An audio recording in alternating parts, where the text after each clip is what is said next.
ಇನ್ನು ಎಷ್ಟು ದಿನ ಅಂತ ಈ ಅವಮಾನ ಸಹಿಸ್ಕೊಂಡಿರಲಿ? ತಾಳ್ಮೆ ಅನ್ನೋದು ನಮ್ಮ ಬಲಹೀನತೆ ಆಗಬಾರ್ದು ಅಲ್ವಾ? ನಂಗೆ ಅರ್ಥ ಆಯ್ತದೆ ಮೇಡಮ್ರೆ, ಆದರೆ ನೀವು ಎಲ್ಲಿ ತಾಳ್ಮೆ ಕಲ್ಕೊಂಡು ಏನು ಮಾಡ್ಕೊಂಡ್ಬಿಡ್ತೀರೋ ಅನ್ನೋ ಭಯ ಆಯ್ತದೆ. ನಿಮ್ಮ ದೇವಸ್ಥಾನದಿಂದ ಹೊರಟಾಗಿಂದ ಮುಂದೆ ಏನಾದದು ಅಂತ ಭಯದಿಂದ ನಿಮ್ಮನ್ನೊಂದ್ಸಲ ನೋಡ್ಕೊಂಡು ಹೋಗೋಣ ಅಂತ ಬಂದೆ. ನೋಡಿ, ಈ ಬಿರುಗಾಳಿ ಬಂತಂದ್ರೆ ಎಷ್ಟೊತ್ತು ಇರುತ್ತೆ, ಅದಾದ್ಮೇಲೆ ತಂಗಾಳಿ ಬೀಸುತ್ತಲ್ವಾ, ಅದೇ ಥರ ನಿಮ್ಮ ಜೀವನದಲ್ಲೂ ಒಳ್ಳೆ ಸಮಯ ಬಂದೇ ಬರುತ್ತೆ. ಈ ಜನ ಎಲ್ಲ ಮಾತಾಡ್ತಾರೆ ಅಂತ ಅವ್ರ ಮಾತಿಗೆ ತಲೆ ಕೆಡಿಸ್ಕೊಬೇಡಿ. ಅವ್ರಿಗೆಲ್ಲ ಉತ್ತರ ಕೊಡೋ ಥರ ನಾನು ಮಾಡ್ತೀನಿ. ನಿಮಗೆ ಮಾತು ಕೊಟ್ಟಂಗೆ ಸತ್ಯದಲ್ಲೇ ಅವನ ನಿಮ್ಮ ಮುಂದೆ ನಿಲ್ಲಿಸ್ತೀನಿ. ನಿಮಗೆ ನನ್ನ ಮೇಲೆ ನಂಬಿಕೆ ಅದೇ ಅಲ್ವಾ? ನಾನಿರೋ ಪರಿಸ್ಥಿತಿನಲ್ಲಿ ನಿಮ್ಮನ್ನು ಬಿಟ್ಟು ಬೇರೆ ಯಾರನ್ನು ನಂಬಕ್ಕಾಗತ್ತೆ ಹೇಳಿ? ಆದರೆ ಒಂದು ಮಾತು, ನೀವು ಹೇಳಿರೋ ಸಮಯದಲ್ಲಿ ಅವನು ಯಾರು ಅಂತ ಕಂಡು ಹಿಡಿಯೋಕ್ಕಾಗದೆ ಹೋದರೆ ಮುಂದೇನಾಗುತ್ತೋ ನನಗೆ ಗೊತ್ತಿಲ್ಲ. ಮೇಡಮ್ರೆ, ದಯವಿಟ್ಟು ನೀವು ಹಿಂಗೆಲ್ಲ ಮಾತಾಡಬೇಡಿ. ನಿಮ್ಗೇನಾಗೋದಕ್ಕೂ ನಾನು ಬಿಡೋದಿಲ್ಲ. ನಿಮ್ಗಾಗಿರೋ ಸಮಸ್ಯೆಗೆ ಖಂಡಿತ ಪರಿಹಾರ ಕೊಟ್ಟೇ ಕೊಡ್ತೀನಿ. ಇಷ್ಟು ದಿನದಲ್ಲಿ ಆಗದೆ ಇರೋದು ಇನ್ನು 4 ದಿನದಲ್ಲಿ ನೀವೇನು ಮಾಡ್ತೀರಾ ಸಿದ್ದು ಅವರೇ? ಇದೆಲ್ಲ ನೀವು ನನಗೆ ಸಮಾಧಾನ ಹೇಳಕ್ಕೆ ತಾನೇ ಹೇಳ್ತಿರೋದು. ಮೇಡಮ್ರೆ, ಕಣ್ಣು ಕಾಣಿಸ್ದೇ ಇರೋ ದೇವರು ಕೂಡ ಪ್ರಾರ್ಥನೆ ಮಾಡಿದ್ರೆ ಯಾವುದಾದ್ರೂ ಒಂದು ರೂಪದಲ್ಲಿ ಬಂದು ಸಹಾಯ ಮಾಡ್ತಾನಂತೆ. ಅಂತ ದೇವ್ರನ್ನೇ ನಂಬಿರೋ ನನಗೆ ಅವನು ಖಂಡಿತ ಸಹಾಯ ಮಾಡೇ ಮಾಡ್ತಾನೆ. ಹಂಗೆ ನೀವು ನನ್ನ ಮೇಲೆ ಇಟ್ಟಿರೋ ನಂಬಿಕೆನ ಖಂಡಿತ ಉಳಿಸ್ಕೋತೀನಿ.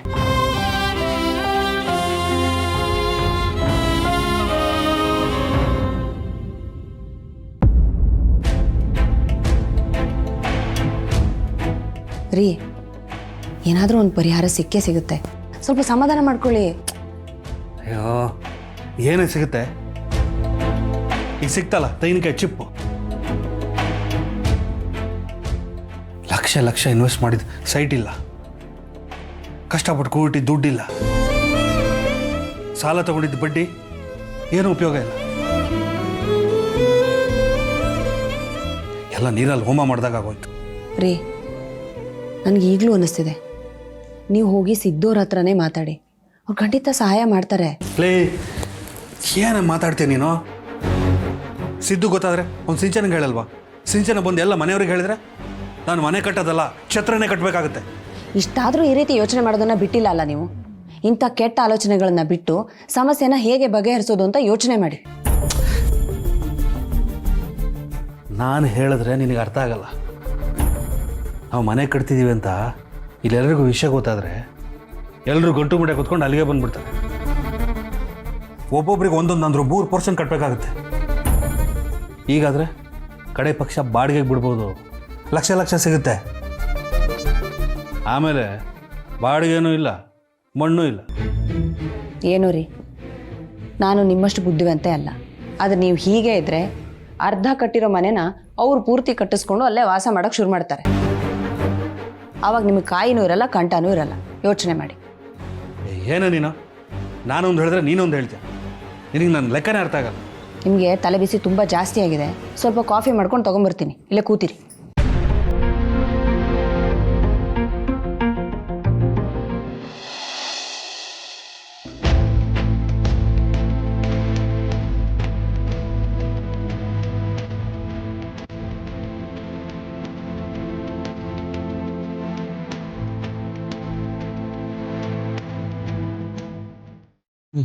ಏನೋ ಒಬ್ಬನೇ ಕೂತ್ಬಿಟ್ಟಿದ್ಯಾ? ಯಾಕೋ ಮನಸ್ಸು ಸರಿ ಇಲ್ಲ ಕಣ, ಅದಕ್ಕೆ ಒಬ್ಬನೇ ಕೂತಿದ್ದೀನಿ. ತಗೋ ಸಿಗರೇಟು. ಸರಿ ಇಲ್ದಿರೋ ಮನಸ್ಸನ್ನು ಸರಿ ಮಾಡುತ್ತಲ್ಲ. ಏನು ಬ್ರೋ, ಇತ್ತೀಚೆಗೆ ತುಂಬ ಧಾರಾಳಿ ಆಗ್ಬಿಟ್ಟಿದೆ.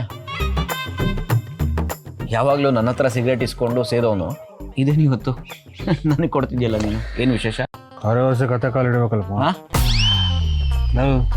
ನೀನು ನನ್ನ ತಮ್ಮ ಕಣ. ತಮ್ಮನ ನಾನು ಕೇರ್ ಮಾಡಿದೆ, ಇನ್ಯಾರು ಕೇರ್ ಮಾಡ್ತಾರೆ? ಬಾಯ್ಗೆ ಇಟ್ಕೊ, ಹಾಯಿಸ್ತೀನಿ.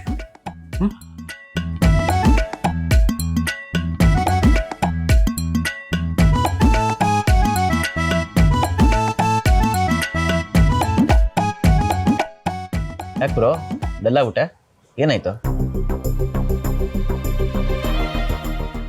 ಏನಿಲ್ಲ ಕಣ, ನಿನ್ನಿಂದ ಒಂದು ಹೆಲ್ಪ್ ಆಗಬೇಕಾಗಿತ್ತು. ಈಗ ಗೊತ್ತಾಯ್ತು ಯಾಕೆ ಸಿಗರೇಟ್ ಕೊಟ್ಟೆ ಅಂತ. ಏನೋ ನೀನು ನಿನ್ನಿಂದ ಕೆಲಸ ಆಗ್ಬೇಕಾದ್ರೆ ಮಾತ್ರ ನಿನ್ನ ಕೇರ್ ಮಾಡ್ತೀನಿ ಅಂತನಾ? ಸುಮ್ಮನೆ ಜೋಕ್ ಮಾಡಿದೆ ಬ್ರೋ. ಹೇಳು ಏನು ಹೆಲ್ಪು? ನೋಡಪ್ಪ, ದುಡ್ಡು ಗಿಡ್ಡು ಅಂದರೆ ನನ್ನ ಹತ್ರ ಇಲ್ಲ, ಈಗಲೇ ಹೇಳ್ಬಿಟ್ಟಿದ್ದೀನಿ. ನನಗೆ ಗೊತ್ತಿಲ್ವೇನೋ, ಹೆಂಗಸ್ರ ಕೈಲಿ ವ್ಯವಹಾರ ಕೊಟ್ಟಿರ್ಬೇಕಾದ್ರೆ ಗಂಡಸರ ಹತ್ರ ಏನೂ ದುಡ್ಡಿರಲ್ಲ ಅಂತ. ನನ್ನ ಸಮಸ್ಯೆನೇ ಬೇರೆ, ಅದು ನಿನ್ನಿಂದ ಮಾತ್ರ ಸಾಲ್ವ್ ಆಗೋದು. ಅಂಥದ್ದೇನಪ್ಪ ಪ್ರಾಬ್ಲಮ್ಮು? ಪ್ರಾಬ್ಲಮ್ ಇರೋದು ನಂದಲ್ಲ ಕಣ, ನನ್ನ ಫ್ರೆಂಡ್ದು. ಅವನು ಒಂದು ಸೈಟ್ ತೊಗೊಂಡಿದ್ದಾನೆ. ಸರಿ, ಅಲ್ಲಿ ಸಮಸ್ಯೆ ಆಗಿದೆ. ಏಯ್, ನನಗೆ ಗೊತ್ತಿಲ್ಲದೆ ಇರೋದು ಯಾರ ಫ್ರೆಂಡು? ಅವನು ನನ್ನ ಸ್ಕೂಲ್ ಮೇಟು, ತುಂಬ ಒಳ್ಳೆಯವನು ಕಣ. ತಾನಾಯಿತು ತನ್ನ ಪಾಡಾಯಿತು ಅಂತ ಇರೋನು. ಅವನು ಹೇಗೋ ಕಷ್ಟಪಟ್ಟು ಸಾಲ ಸೋಲ ಮಾಡಿ ಒಂದು ಸೈಟ್ ತೊಗೊಂಡಿದ್ದಾನೆ. ಮೊನ್ನೆ ಇತ್ತೀಚೆಗೆ ಅದು ಯಾರೋ ರೌಡಿಗಳು ಬಂದು ಇದು ನಮ್ಮ ಜಾಗ ಅಂತ ಬೋರ್ಡ್ ಹಾಕ್ಬಿಟ್ಟಿದ್ದಾರೆ. ಅಲ್ಲ ಬ್ರೋ, ಅವರು ಬೋರ್ಡ್ ಹಾಕಿದ್ರೆ ನಾನೇನೋ ಮಾಡೋಕ್ಕಾಗುತ್ತೆ? ನಾನು ಹೋಗಿ ಬೋರ್ಡ್ ಕಿತ್ತು ಬಿಸಾಕ್ಲಾ? ಏನ ವಿಷಯ ಸೀರಿಯಸ್ ಆಗಿದೆ, ತಮಾಷೆ ಮಾಡ್ತೀಯಲ್ಲ? ಹೇ ಬ್ರೋ, ಅಲ್ವೋ, ಇದು ನಿನ್ನ ಸಮಸ್ಯೆ ಹೇಗೋಗುತ್ತೆ? ನಿನ್ನ ಫ್ರೆಂಡ್ ತಾನೇ? ಫ್ರೆಂಡು ಹೆಲ್ಪ್ ಮಾಡು ಅಂತ ಬಂದಾಗ ಸಪೋರ್ಟ್ ಮಾಡದೇ ಇರೋಕ್ಕಾಗುತ್ತೇನಾ? ಆ ಬೋರ್ಡಕ್ಕೆ ಹೋಗಿದಾರಲ್ಲ ರೌಡಿಗಳು, ಅವರಿಗೆ ನಿನ್ನ ಮಾವ ಪರಿಚಯ ಇದ್ದಾರಂತೆ. ನಿಮ್ಮ ಮಾವನಿಂದ ಈ ಕೆಲಸ ಆಗ್ಬೋದೇನೋ ಅಂತ. ನಿಮ್ಮ ಮಾವ ಇಲ್ಲಿದ್ರೆ ಪರವಾಗಿಲ್ಲಪ್ಪ, ನಿಮ್ಮ ಬಾಮೈದನಿಂದ ಅಂದ್ರೆ ಈ ಕೆಲಸ ಆಗುತ್ತೆ. ಬ್ರೋ, ಈ ಕೆಲಸ ಮಾಡಿಸ್ಕೊಟ್ರೆ ನಮ್ಗೇನು ಲಾಭ ಇರುತ್ತೆ? ಅಲ್ಲ, ಅವ್ರೇನಾದರೂ ದುಡ್ಡು ಕೊಡ್ತಾರಾ? ಈ ರಾಜಕಾರಣದವರು ದುಡ್ಡು ಇಲ್ದಿರ ಆ ಕಡೆ ಈ ಕಡೆ ಅಲ್ಲಾಡೋದಲ್ಲಪ್ಪ, ಅದಕ್ಕೆ ಕೇಳಿದೆ. ಅವ್ರು ನಿನ್ನ ಮಾವ ಅಲ್ವನ? ನಿನ್ನ ಕೆಲಸಕ್ಕೂ ದುಡ್ಡು ಕೇಳ್ತಾರ? ಬ್ರೋ, ನನ್ನ ಪರ್ಸನಲ್ ವಿಷಯ ಆದರೆ ಓಕೆ, ಬೇರೆಯವ್ರಿಗೆ ಮಾಡಿಸ್ಕೊಡ್ಬೇಕು ಅಂದರೆ ದುಡ್ಡು ಕೇಳ್ತಾರೇನೋ, ಯಾರಿಗೆ ಗೊತ್ತು?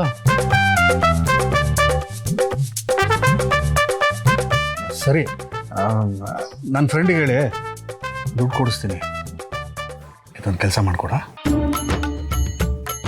ಪ್ಲೀಸ್.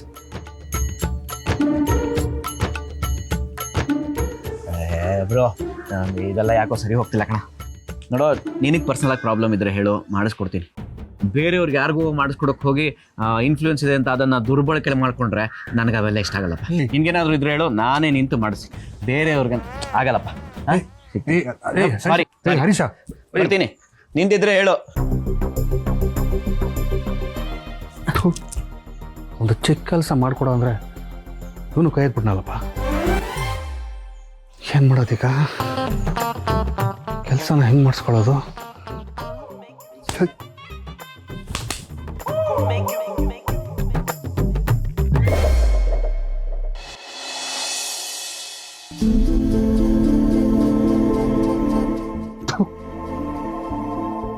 ಹಾಳಾದವನು ಸಹಾಯ ಮಾಡ್ತಾನೆ ಅಂತ ಅನ್ಕೊಟ್ಟೆ, ಆಗಲ್ಲ ಅನ್ಬಿಟ್ಟ.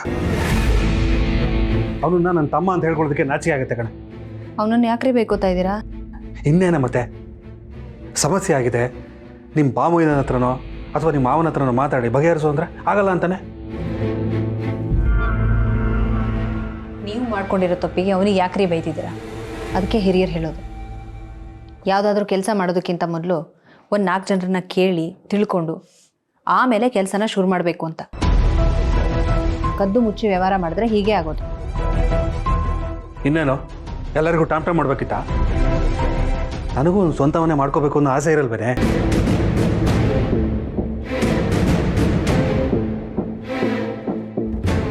ಆಸೆ ನಿಮ್ದಾದ್ರೂ ಅದನ್ನು ಪೂರೈಸೋದು ಆ ಭಗವಂತ ಕಣ್ರಿ. ದೇವ್ರ ಹುಂಡಿಗೆ ಒಂದು 10 ರೂಪಾಯಿ ಹಾಕೋದಕ್ಕೂ ನೀವು ಯೋಚನೆ ಮಾಡ್ತಿದ್ರಿ. ಅದಕ್ಕೆ ಅನ್ಸುತ್ತೆ ಈಗ ಸರಿಯಾಗಿ ಬುದ್ಧಿ ಕಲಿಸ್ತಾ ಇದ್ದಾನೆ ಅವನು. ಮನೆ ಖರ್ಚಿಗೆ ಒಂದು ಸ್ವಲ್ಪ ದುಡ್ಡು ಎಕ್ಸ್ಟ್ರಾ ಕೊಡಿ ಅಂತಂದರೆ ಅದನ್ನು ಕೊಡದೆ ಎಲ್ಲ ಕೂಡಿಟ್ಟು 5 ಲಕ್ಷ ಮಾಡಿದ್ರಿ. ಆ ದುಡ್ಡನ್ನು ಯಾವನ ಹಾಳಾದವನು ಹೊತ್ಕೊಂಡೋದ. ಈಗ ಮನೆಯವ್ರಿಗೆ ಗೊತ್ತಿಲ್ಲದೆ ಇರೋ ಹಾಗೆ ಒಂದು ಸೈಟ್ ತೊಗೊಂಡು ಮನೆ ಕಟ್ಟಿಸ್ತಾ ಇದ್ದೀರಾ. ಲಕ್ಷಣ ನೋಡಿದ್ರೆ ಯಾಕೋ ಈಗ ಅದು ನಿಮ್ಮ ಕೈ ತಪ್ಪು ಹೋಗೋ ಥರ ಕಾಣಿಸ್ತಾ ಇದೆ. ನನ್ನ ಪರಿಸ್ಥಿತಿ ನೋಡಿ ನೀನು ಆಡ್ಕೋತಿದ್ಯಲ್ವಾ? ಹೇ, ನಾನು ಇಷ್ಟೆಲ್ಲ ಮಾಡ್ತಿರೋದು ಯಾರಿಗೋಸ್ಕರನೇ? ನೀನು ಮತ್ತು ನನ್ನ ಮಗ ಚೆನ್ನಾಗಿರಲಿ ಅಂತ ತಾನೆ ಯಾವಾಗ ಈ ಹಾಳು ಕೊಂಪೆಯಿಂದ ನಿಮ್ಗೆ ಮುಕ್ತಿ ಸಿಗುತ್ತೋ ಅಂತ ಕಾಯ್ತಾ ಇದ್ದೀನಿ. ನೀನು ನೋಡಿದ್ರೆ ನನ್ನ ಮನಸ್ಸಿಗೆ ನೋವಾಗೋ ಥರ ಮಾತಾಡ್ತಿದ್ದೆ. ರೀ, ನಿಮ್ಮ ಥರನೇ ನಿಮ್ಮ ಅಪ್ಪ ಅಮ್ಮನೂ ಯೋಚನೆ ಮಾಡ್ತಾರೆ ತಾನೆ. ಅವರು ತಮ್ಮ ಮಕ್ಕಳು ಸುಖವಾಗಿರಲಿ, ಖುಷಿಯಾಗಿರಲಿ ಅಂತ ತಾನೆ ಎಷ್ಟೊಂದು ಕಷ್ಟಪಡ್ತಿರೋದು. ಅಂಥವ್ರು ವಾಸ ಮಾಡೋ ಈ ಬೃಂದಾವನನ ಕೊಂಪೆ ಅಂತ ಕರಿತೀರಲ್ರಿ, ನಿಮ್ಗೆ ಹೇಗ್ರಿ ಮನ್ಸು ಬರುತ್ತೆ? ನನಗೆ ಗೊತ್ತು ನೀನು ಯಾಕೆ ಹೇಗೆ ಮಾತಾಡ್ತಿದ್ಯಾ ಅಂತ. ನಾನು ಹೊಡೆದಿರೋದನ್ನ ಮನಸ್ಸಲ್ಲಿ ಇಟ್ಕೊಂಡು ನನಗೆ ಚುಚ್ಚಿ ಮಾತಾಡ್ತಿದ್ಯಾ. ಅಂಥ ಕೆಟ್ಟ ಬುದ್ಧಿ ಇದ್ದಿದ್ರೆ ನಾನು ಇಷ್ಟೊತ್ತು ನಿಮ್ಮ ಹತ್ರ ಮಾತೇ ಆಡ್ತಾ ಇರಲಿಲ್ಲ. ಗಂಡಸರಿಗೆ ಹೊಡೆಯೋಕೆ ಮಾತ್ರ ಬರುತ್ತೆ, ಅವರಿಗೆ ಸಮಾಧಾನ ಮಾಡೋಕ್ಕೆ ಬರಲ್ಲ ಅನ್ನೋದನ್ನು ಅರ್ಥ ಮಾಡಿಕೊಂಡೆ ನಾನು ಇಷ್ಟು ದಿವಸ ನಿಮ್ಮ ಜೊತೆ ಸಂಸಾರ ಮಾಡಿದ್ದು. ನನಗನ್ನಿಸ್ತಿರೋದು, ನೀವು ಯಾರ್ಯಾರನ್ನೋ ಹಿಡಿದು ಕೆಲಸ ಮಾಡಿಸ್ಕೊಳ್ಳೋ ಬದಲು ನೀವೇ ನೇರವಾಗಿ ಸಿದ್ದು ಹತ್ರ ಹೋಗಿ ವಿಷಯ ಹೀಗಿದೆ, ಸಮಸ್ಯೆ ಹೀಗಿದೆ ಅಂತ ಹೇಳ್ಕೊಡ್ರೆ ಒಳ್ಳೆಯದು. ಬಿಟ್ಟರೆ ಬೇರೆ ದಾರಿ ನನಗಂತೂ ಕಾಣಿಸ್ತಾ ಇಲ್ಲ. ಏನ ಮಾತಾಡ್ತಿದ್ಯಾ? ಸಿದ್ದುಗೆ ವಿಷಯ ಗೊತ್ತಾದ್ರೆ ಅವ್ನು ಬಂದು ಮನೆಯವ್ರಿಗೆಲ್ಲ ವಿಷಯ ಹೇಳಲ್ವಾ? ನಾನು ಇಷ್ಟು ದಿನ ಈ ವಿಷಯ ಮುಚ್ಚಿಟ್ಟು ಏನು ಪ್ರಯೋಜನ? ನನ್ನ ಮಾತನ್ನು ಎಲ್ರಿಗೆ ಕೇಳ್ತೀರಾ ನೀವು? ನಿಮ್ಗೆ ಇಷ್ಟ ಬಂದಂಗೆ ಮಾಡ್ಕೊಳ್ಳಿ. ಆದರೆ ಮಾಡಿರೋ ಪಾಪ ಕರ್ಮ ಎಲ್ಲಿಗೂ ಹೋಗೋದಿಲ್ಲ. ನನಗೆ ಗೊತ್ತಿಲ್ಲದೆ ಇರೋ ಹಾಗೆ ನೀನೇನು ಮಾಡ್ಕೊಂಡಿದ್ದೀರೋ ಏನು, ಅದರ ಫಲನೇ ನೀವೀಗ ಅನುಭವಿಸ್ತಾ ಇರೋದು.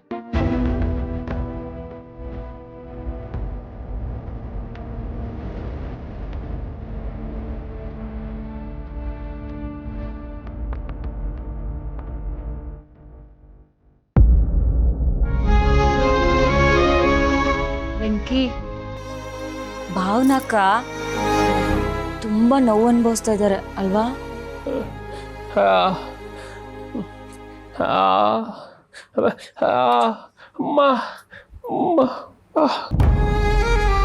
ಹೌದು, ನಂಗೆ ಯಾಕೋ ನಾನು ಈ ಮನೆಗೆ ಬಂದಿದ್ದ ಗಳಿಗೆನೆ ಸರಿ ಇಲ್ಲ ಅನ್ಸ್ತೈತೆ.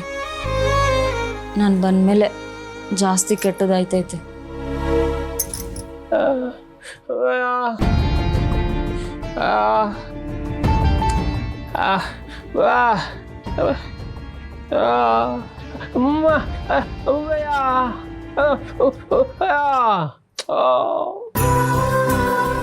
ಅದು ಅವ್ರ ದೊಡ್ಡ ಗುಣ. ಬೆಂಕಿ, ನನ್ನ ಅತ್ತೆ ಜೊತೆಗಿದ್ರೆ ನಮ್ಮ ಅವ್ವನ ಜೊತೆಗೆ ಇದ್ದೀನಿ ಅಂತ ಅನ್ಸ್ತೈತೆ. ತಾಯಿ ಪ್ರೀತಿನೂ ಮೀರ್ಸೋಂತ ವಾತ್ಸಲ್ಯ ನಮ್ಮ ಅತ್ತೆದು.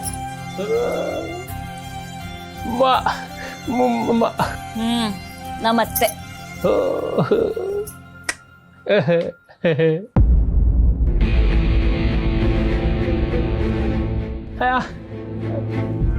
ಏನಾ?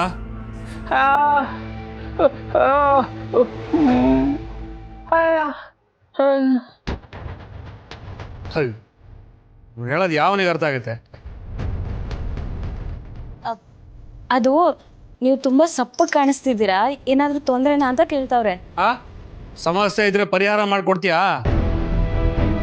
ಮೊದಲು ನಿನ್ನ ಸಮಸ್ಯೆ ಸರಿ ಮಾಡ್ಕೋ. ದೊಡ್ಡದಾಗಿ ಹೇಳಕ್ ಬಂದ್ಬಿಟ್ಟ ಇಲ್ಲಿ. ಅಯ್ಯೋ, ಹಂಗೆಲ್ಲ ಹೇಳ್ಬೇಡ್ರಿ. ಎಷ್ಟೇ ಆದರೂ ಇವ್ರು ನಿಮ್ಮ ಅಣ್ಣ ಅಲ್ವೇ? ಏನಾದರೂ ತೊಂದರೆ ಇದ್ರೆ ಹೇಳ್ಕೊಳ್ಳಿ, ಪರಿಹಾರ ಕೊಟ್ಟರು ಕೊಡ್ಬೋದು. ಓಹೋ, ಎಷ್ಟು ದಿನ ಗಂಡ ಬುದ್ಧಿ ಹೇಳ್ತಿದ್ದ, ಈಗ ಹೆಂಡ್ತಿನೂ ಸೇರ್ಕೊಂಬಿಟ್ಲಾ? ಕೆಲಸ ನೋಡ್ಕೊಳ್ಳಿ, ಹೊರಗ್ರಿ.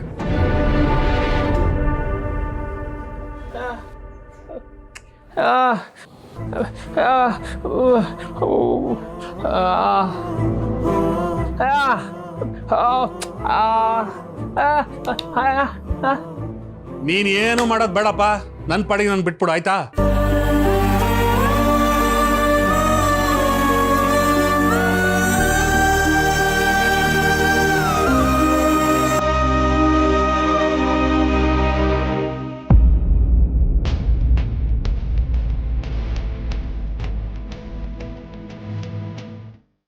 ಅವತ್ತು ಹಬ್ಬ ದಿವಸದಲ್ಲಿ ನೀವು ಹೊಡೆದಿದ್ದಕ್ಕೆ ನನಗೆ ಈ ರೀತಿ ಆಗ್ತಿದೆಯಾ? ಇವನು ತಪ್ಪು ಮಾಡಿದಾನೆ ಅಂತ ತಿಳ್ಕೊಂಡು ಹೊಡೆದ್ಬಿಟ್ಟೆ, ಅದಕ್ಕೆ ಹೀಗೆಲ್ಲ ಆಗ್ತಿದೆ ಅನ್ಸತ್ತೆ.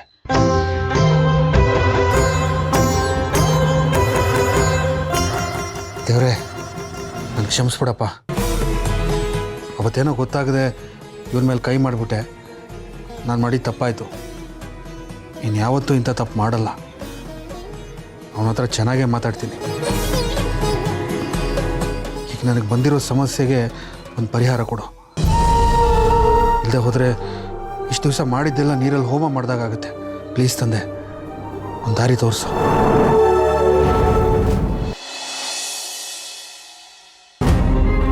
ಬ್ರೋ ಹೇಳಿದ್ದು ಸರಿಯಾಗಿದೆ ಅಲ್ವಾ? ಅಲ್ಲ, ಅವ್ರು ದುಡ್ಡು ಕೊಡ್ತೀನಿ ಅಂದರೆ ನಾನು ಯಾಕೆ ಆ ಕೆಲಸ ಮಾಡಬಾರ್ದು? ಹೇಗಿದ್ರು ನಿಮ್ಮ ಮಾವ ಅಥವಾ ಸಿದ್ದು ನನ್ನ ಹತ್ರ ದುಡ್ಡು ತೊಗೊಳೋದಿಲ್ಲ. ಆ ದುಡ್ಡನ್ನು ನಾನೇ ಇಟ್ಕೊಂಡ್ರೆ ಬಡ್ಡಿ ಕಟ್ಟಕ್ಕಾದರೂ ಆಗುತ್ತೆ. ಕರೆಕ್ಟ್, ಹಾಗೆ ಮಾಡೋಣ.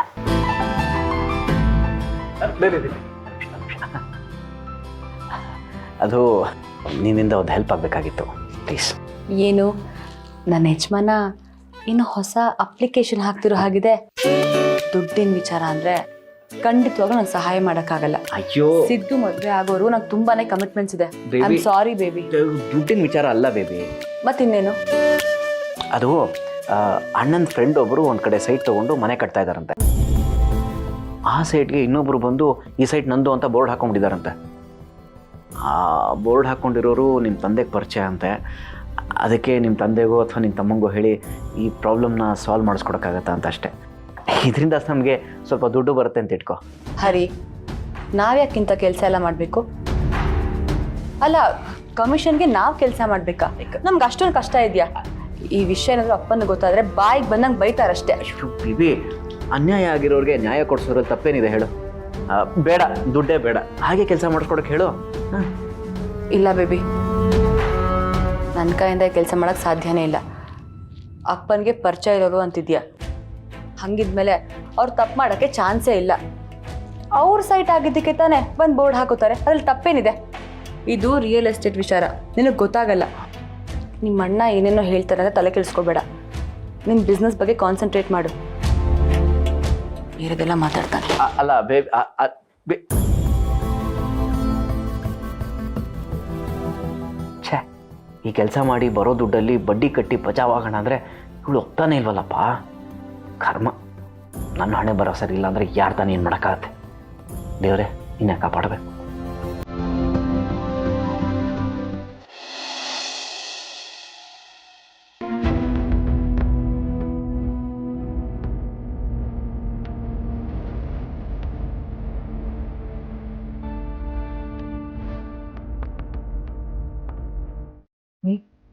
ತಗೊಳ್ಳಿ. ಬೇಡ ಕಣೆ. ರೀ, ತಣ್ಣಗಾಗೋ ಮೊದಲು ತಿಂಡಿ ತಿನ್ನಿ. ಮೊದಲೇ ನಿಮ್ಮಿಂದ ಹಸು ತಡ್ಕೊಳಕ್ಕಾಗಲ್ಲ. ಕೂತ್ಕೊಳ್ಳಿ, ಕೂತ್ಕೊಳ್ಳಿ.